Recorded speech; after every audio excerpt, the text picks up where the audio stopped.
Bienvenidos a un episodio más de Criando con Propósito, el podcast del Santiago Christian School. En esta ocasión tenemos aquí a nuestra querida directora de elementaria, Cindy Pereira, que nos estará hablando de un tema sumamente importante. Mi hijo no sabe leer o mi hijo no puede leer. ¿Qué haremos con nuestros hijos y estudiantes que han mostrado cierta dificultad tanto en la lectura como en la escritura?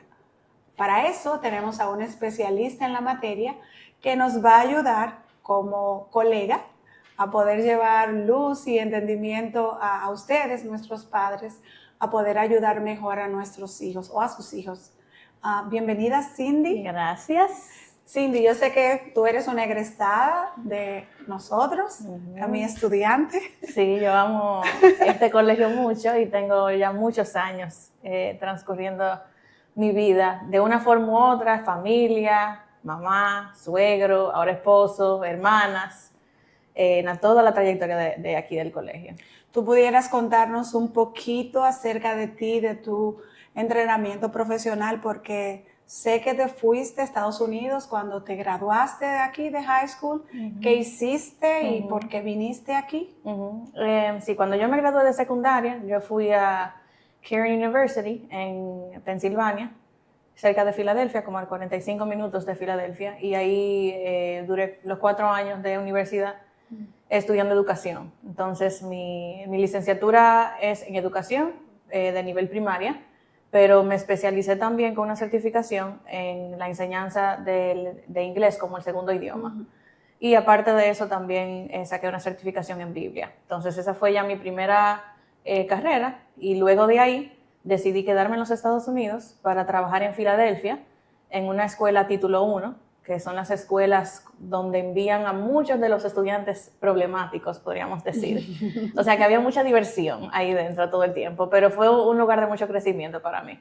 Entonces duré 4 años enseñando en esa escuela, se llamaba Independence Charter School, o se llama Independence Charter School, y ya luego de ahí, en los últimos año y medio, ya ahí empecé la maestría en educación en North Central University, la hice en línea, y fue una maestría en educación con especialización en la enseñanza del inglés como segundo idioma también, o como un idioma nuevo, porque ya eso del segundo idioma no se usa tanto, ya que muchas personas son hablantes de múltiples idiomas.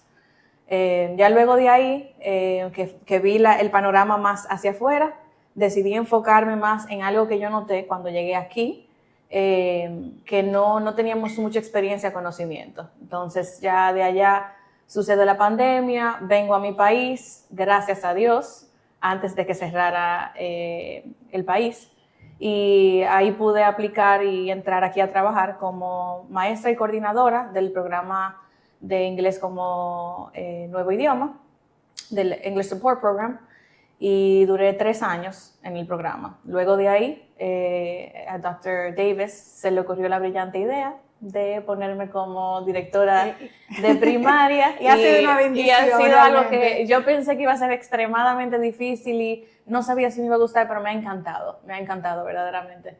Ver a cada niño crecer y ver las dificultades de los niños como métodos de uno poder desarrollar nuevas herramientas para poder apoyarlos. Entonces, en ese transcurso fue cuando ya me certifiqué en esto último que he estado haciendo y todavía sigo estudiando estos últimos 2 años, que es Orton Gillingham. Y Orton Gillingham, son 2 apellidos, es una metodología de enseñanza para estudiantes con discapacidades en la lectura, especialmente la dislexia. Bueno, estamos muy agradecidos de Dios porque te trajo nuevamente a esta comunidad súper preparada y también con la pasión y el llamado a la educación, a las aulas y trabajar con las familias. Y sabiendo que tú tienes ya este entrenamiento, que estás certificada y que has seguido esa pasión de los trastornos de la lectura, pudiéramos ya para entrar en el tema de hoy, ¿cuáles son los trastornos que un niño puede tener en el ámbito de la lectoescritura? Bueno, realmente ese tipo de trastorno está bajo un trastorno mayor, que le diríamos el trastorno del aprendizaje. Debajo de los trastornos del aprendizaje están trastornos como la discalculia, que tiene que ver más con matemáticas, hay otros, pero el que vamos a hablar hoy tiene que ver ya con la lectura, que es el principal, el más conocido, que ha sido estudiado por más de un siglo, que es la dislexia. Y la dislexia se caracteriza por, como dice, dis, lex, ia. Ia significa un estado, dis, mal o dificultad, y léxico es una palabra. Entonces es un estado de dificultad en la palabra o en la lectura. Y ya hay ese trastorno específico también se subcategoriza, o hay otros mini trastornos, podríamos decirle, que se agregan, que está la disortografía, que es el proceso de hacer la ortografía, pero de forma dificultosa. Como dicen los padres, mi hijo escribe feo, exacto, no puede hacer caligrafía, ajá, es incapaz de ajá. tener una letra legible. Sí, sí, tanto la letra legible como ya la codificación, decodificación y la comprensión lectora, que ya ahí tendríamos la disgrafía, que es el grafo, o sea, la parte grafomotora, la formación, la producción escrita. Entonces, todos esos caben debajo de lo que podríamos decir dislexia, que es algo muy, muy común, porque sucede en más o menos cada 1 a 10 niños. Hay algunos estudios que son un estudiante cada 5 niños. Entonces, es bien común. Es muy común, no es algo inusual. Hay muchos niños y ellos logran ser exitosos con las estrategias necesarias.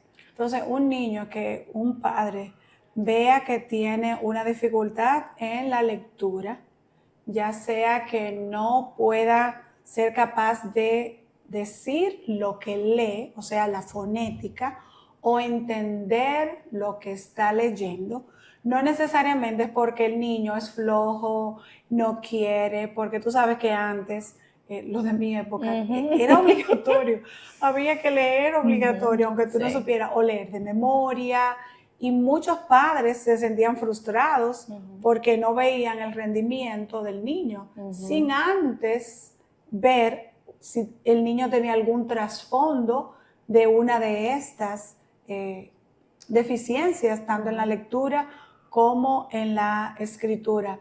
Una pregunta, Cindy, ¿este tipo de trastorno se nace con eso o se adquiere en la infancia? Es una condición de origen neurobiológica, o sea que una persona nace con esto y muchas veces es hereditario. O sea que si yo como mamá sé que yo tuve mucha dificultad en la lectura, puede haber sido que sea porque yo tuve dislexia y mis hijos tienen probabilidad de también tener dislexia. Entonces no es algo de flojera, de vagancia, no hay que caerle encima al hijo, al niño, de que tú le estás haciendo mal, tú lo que no quieres aprender, no. Al contrario, a veces es mucho más difícil para ellos y muestran más esfuerzo aún que el estudiante común y corriente o el niño común y corriente. Bueno, como padres eso nos ayuda mucho a estar claros, porque haremos de nuestros hijos o le haremos más fácil y llevadero el camino escolar, cuando podemos identificar un trastorno y buscarle ayuda. ¿A qué edad puede un niño empezar con síntomas de una dislexia?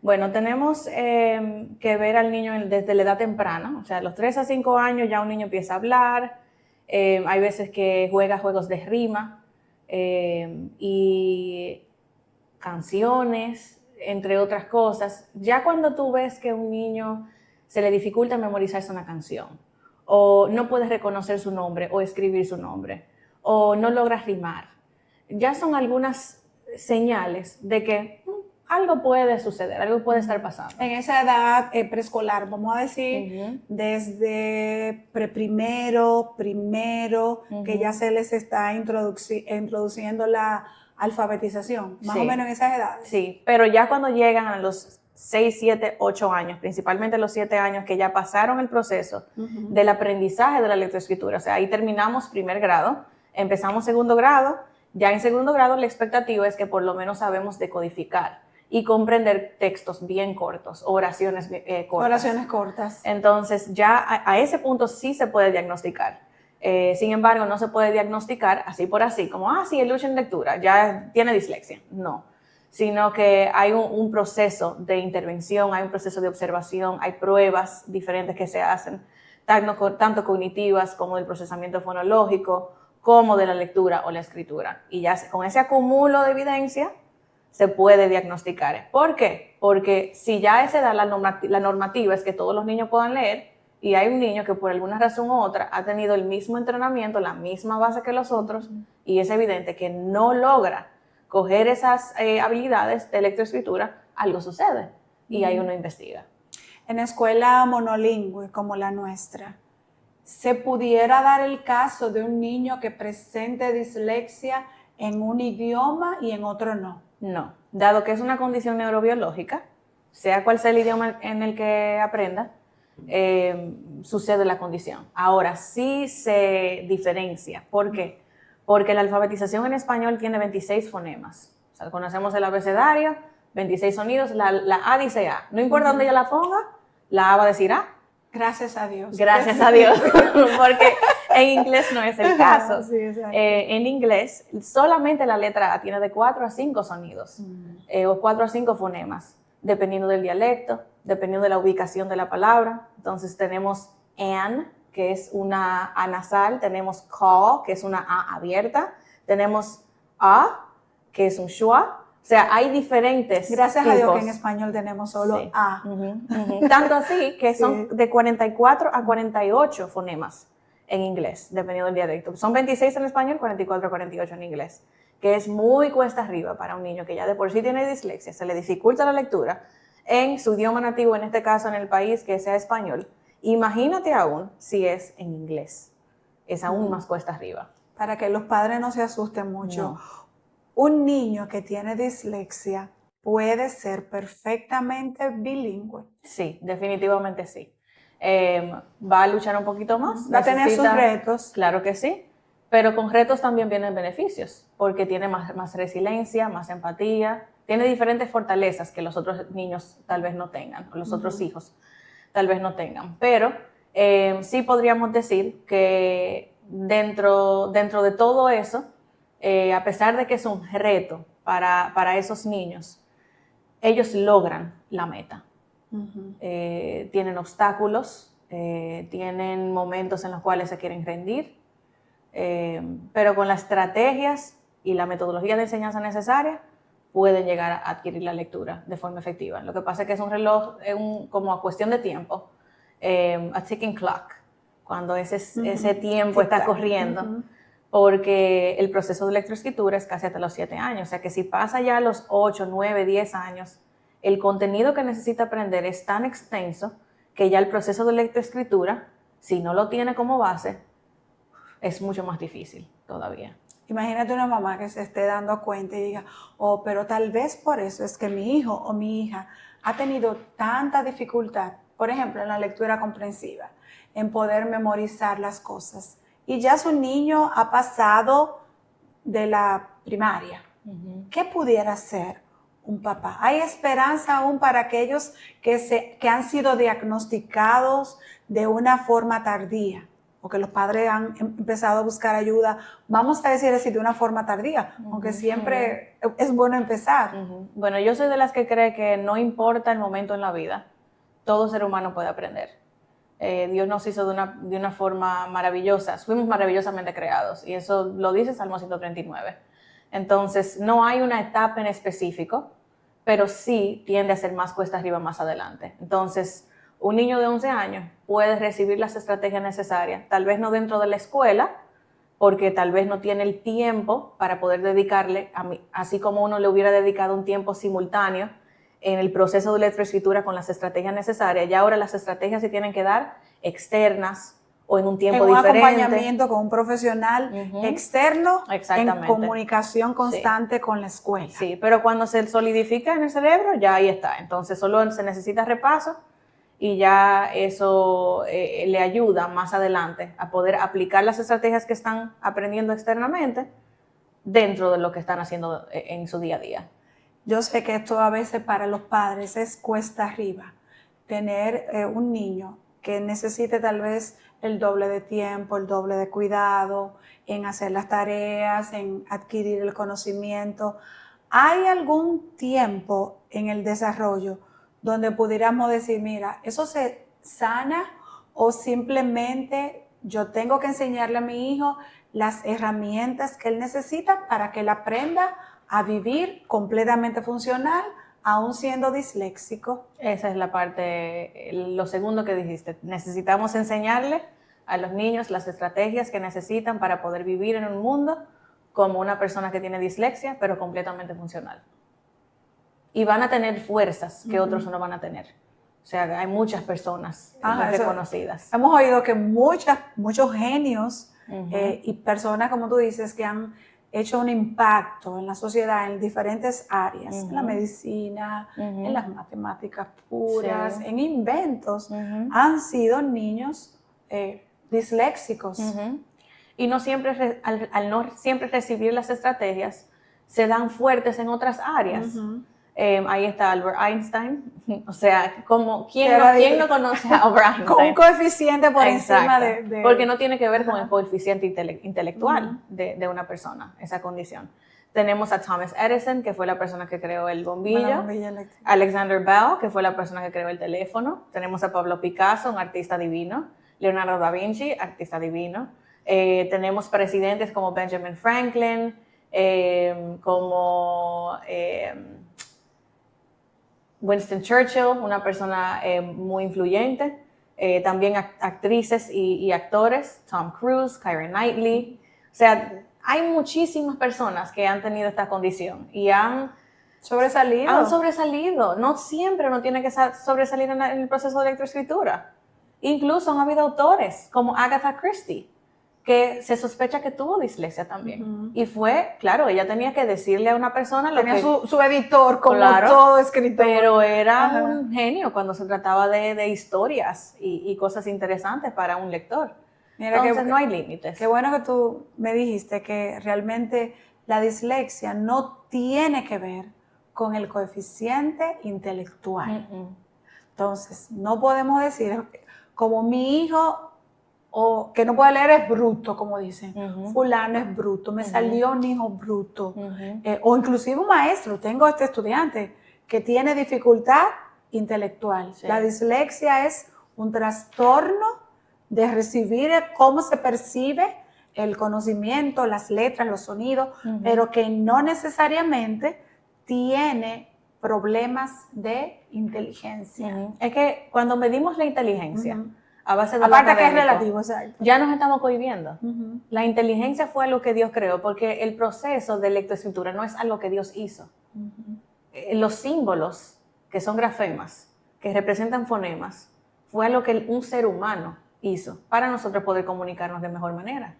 Pero esas personas normalmente tienen habilidades verbales increíbles. ¿Por qué? Porque su inteligencia se refleja de otras formas.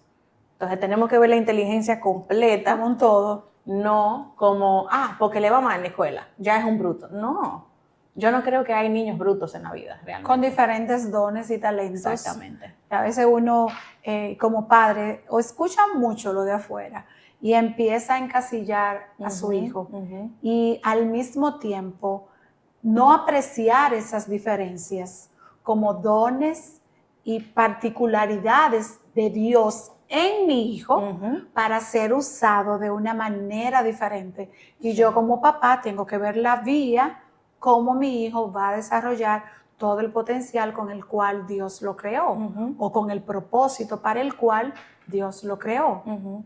Imagínate un papá que diga, bueno, mira, ya yo sé que mi hijo es disléxico, estoy lidiando con esto, o ya sé que tengo que llevar a mi hijo a un chequeo o a ser evaluado por un profesional, porque estoy viendo ya algunos de estos síntomas que no va a la par en la lectura, en la comprensión. ¿Qué podemos trabajar en la casa? En la medida de que nosotros sabemos ya que tenemos un niño disléxico o que vamos en el proceso de buscar un diagnóstico. Bueno, mira, yo te diría que empecemos por la parte del procesamiento fonológico.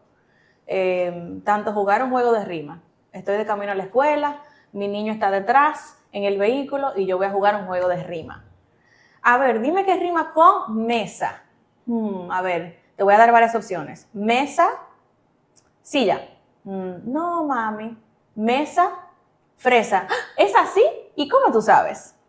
Entonces, hay diferentes juegos que se pueden jugar con ellos. Ese es un ejemplo. También hay diferentes formas de enseñarle a manipular los sonidos. Si tengo otro jueguito con el niño, que es, estoy pensando en un color, el color es amarillo. No, mami, amarillo no, amarillo. Ya ahí está teniendo que aplicar el conocimiento de la diferencia entre una vocal u otra. O sea que el procesamiento fonológico les ayuda significativamente.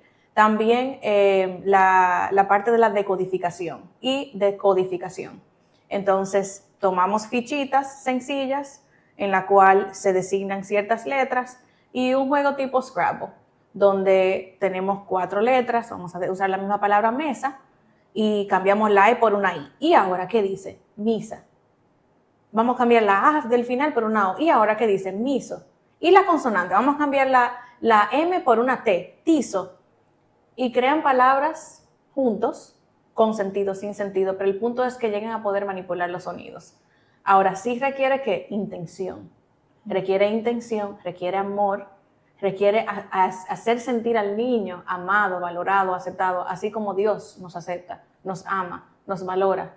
Con nuestro pecado, con nuestra suciedad. Si el Señor nos ama a nosotros, como adultos, como padres, como profesionales, no podemos amar a un niño que tiene una condición que ni siquiera logra controlar, sino que necesita estrategias y ya, para poder sobrepasar eso. Sí, tú sabes que eso que tú dices de que el niño no controla, a veces pudiéramos inclusive hasta como profesores con niños que no tienen una grafía bonita, especialmente los varones de nuestra vida, o que no pueden alcanzar ese reto de lectura, pudiéramos indilgarles a ellos que lo hacen de maldad, sí, que no están poniendo su esfuerzo. Por eso que tú dices de poder transmitirle a nuestro hijo el ser amado y que no hay un problema con él, que no está defectuoso, sino que hay algunas cosas que le van a tomar más tiempo. Exactamente. ¿Tú crees que un niño que tenga dislexia debe saberlo, que el papá le diga cuáles son sus limitaciones o a qué edad más o menos? No en el sentido de ponerse una etiqueta y tomar eso como una excusa. Ah, no, mira, yo no puedo hacer la tarea, no puedo hacer esto porque soy disléxico, sino en el sentido de saber, tengo esta particularidad y voy a necesitar estas estrategias para llegar a este fin. Mi amiguito llegó ahí, yo voy a llegar ahí, lo único que lo voy a hacer por aquí. Yo creo que hay mucho valor, y tal vez fue porque yo fui criada de esa forma, en decirle a los hijos o a los niños las habilidades en las que son fuertes y las habilidades en las que son débiles. ¿Por qué? Porque esa es la humanidad. En lo que yo soy débil, tú puedes ser fuerte y yo puedo necesitarte a ti. Entonces, tan temprano como primero o segundo grado, yo creo que se puede hablar con un niño y decirle, el niño sabe que si se le dificulta leer, va a decir, mami, que yo no sé leer, que es muy difícil para mí. Y mi amiguito ya llegó a esta lección y yo todavía no he llegado. Uno le dice, ay, yo sé que a veces es un poquito difícil mostrar empatía. Luego de mostrar empatía, valorar el esfuerzo. Pero yo sé que tú siempre haces tu mejor esfuerzo. Y luego de eso decir, pero tú sabes que tú eres muy fuerte en diferentes áreas. Tú eres una persona que es un líder en tu aula. Y yo he visto que tú haces esto y aquello. Tú tienes tanta empatía con los otros, porque cuando una persona se siente triste, tú te acercas, tú tienes tanta resiliencia. Entonces, nombrar esas fuerzas y también decir, sí, hay cosas que tenemos débiles. Que te van a costar. Te van a costar, pero ¿cuál es tu deber? Esforzarte. Así como tú te esfuerzas para todo lo otro, tenemos que esforzarnos para la lectura. Y yo te voy a ayudar a ti a esforzarte, porque mamá está contigo, porque papá está contigo. Y ya, es un acompañamiento. Es lo que Dios hace con nosotros cuando nosotros luchamos en algo. Así es. Y ya para finalizar e ir cerrando, Cindy, ¿qué le pudiéramos decir a los padres de aliento que están lidiando ya? Y porque sabemos, nosotros dos estamos hablando aquí, pero en el día a día, como tú dices, esa intencionalidad cuesta, a veces desgasta a los padres, la paciencia se le agota y no pueden ver, como digo yo, la hermosura de nuestros hijos, de la creación especial y particular de nuestros hijos por ciertas dificultades o por cierto agotamiento normal. ¿Cómo pudiéramos alentar a esos padres que tienen esas hermosas criaturas de Dios como hijos, ese privilegio tan grande? Lo primero es que todo pasa, toda etapa pasa y hay que disfrutar cada etapa. Entonces el proceso de lectoescritura, a pesar de que sea difícil para un niño, pasa. Ahora, el hecho de que nosotros vivamos en un mundo donde hay otros seres humanos, profesionales, que pueden ayudar de alguna forma u otra, especialmente personas con esa certificación de Orton Gillingham, entre otras, para poder darle ese reforzamiento a sus hijos, es una bendición. Entonces, usar los recursos, así como cuando vamos al médico, porque necesitamos algo de parte de los médicos, así mismo podemos ir a un psicólogo para determinar cuáles estrategias, cuáles cosas podrían ser beneficiosas, cuáles recomendaciones darle a la institución para que las pueda aplicar de la mejor manera posible, junto con conseguir algún tutor que sea certificado en ese método, que es multisensorial, es paso a paso, es concreto, donde ya cuando se empieza, llega a un fin, no es de toda la vida, es una etapa. Y más que eso, entender que si ellos mismos fueron amados, son valorados por el creador del mundo, que lo sabe todo, debemos tener nosotros también la energía para poder amar y valorar a nuestros hijos de alguna forma u otra. Porque Dios lo creó, igual que como nos creó a nosotros. Entonces, es un acompañamiento. Hay momentos de sufrimiento, hay momentos de felicidad, hay que celebrar las victorias pequeñas y estar en las dolencias en algunos momentos y acompañarnos mutuamente en ese sentido. Sí, pensando yo que realmente no todos, tal vez los que vean el programa, tienen el privilegio de tener sus hijos en una institución, bueno, como la nuestra, que gracias a Dios tenemos un grupo de profesionales capacitados para poder acompañar a nuestros estudiantes. Pero lo que tú decías ahorita ayuda mucho, sea cual sea la institución en la que yo tenga a mi hijo. La intencionalidad del padre en acompañar a su hijo a través de esta etapa. Y de buscar, a veces si un papá no puede pagar un profesional, pudiera encontrar estos recursos, vamos a decir, en línea, que pudiera aplicar en su casa, porque no sabemos que no todo el mundo que nos está viendo tiene las facilidades que tal vez otros sí. Un papá, exacto, un papá pudiera encontrarla. Sí, dos formas. El mismo papá se puede capacitar también para ser el tutor de su hijo, pero la Universidad de Florida, UFLI, es el UFLI, tiene unos recursos que son completamente gratuitos, que tienen textos decodificables, tienen diferentes actividades, tienen incluso una tablita que el niño puede ir jugando con ella a medida que una persona lo ayuda a aprender manipular un sonido, un grafema, un fonema. O sea que ese recurso es un recurso fenomenal que es gratuito. Muchos otros sí tienden a ser un poco más costosos. La misma certificación no es algo que vale 10 pesos, eso es algo que es un poquito costosa. Que una escuela tendría que invertir en capacitar a sus maestros. Que sí, pero un papá se puede capacitar. También. O sea que no es limitado a profesionales dentro de educación. Un papá se puede capacitar como tutor, o sea, como persona que imparte las estrategias, tal vez no como persona certificada que ella puede entrenar a otros maestros, entrenar a personal, pero sí como un tutor para ayudar a su hijo o hija. Y hay muchos videos online en YouTube, diferentes recursos que la misma persona que busque Orton Gillingham Strategies o estrategias Orton Gillingham, ahí puede ver diferentes recursos también. Bueno, Cindy, te agradezco que estuvieras con nosotros y hablándonos de este tema de tanta ayuda y que sabemos que va a ser de mucha edificación a los padres. Les exhortamos, como siempre, a seguir siendo intencionales con sus hijos, a invertir en la vida de sus hijos, porque aunque estemos pasando por este camino, pasa. Sí. Y realmente la crianza bajo los parámetros intencionales, los parámetros bíblicos, da frutos. Sí. Paciencia, hay que tener paciencia, claro, pero da sí, frutos. Sí. Así que muchísimas gracias por estar con nosotros una vez más en este episodio. Hasta nuestra próxima entrega.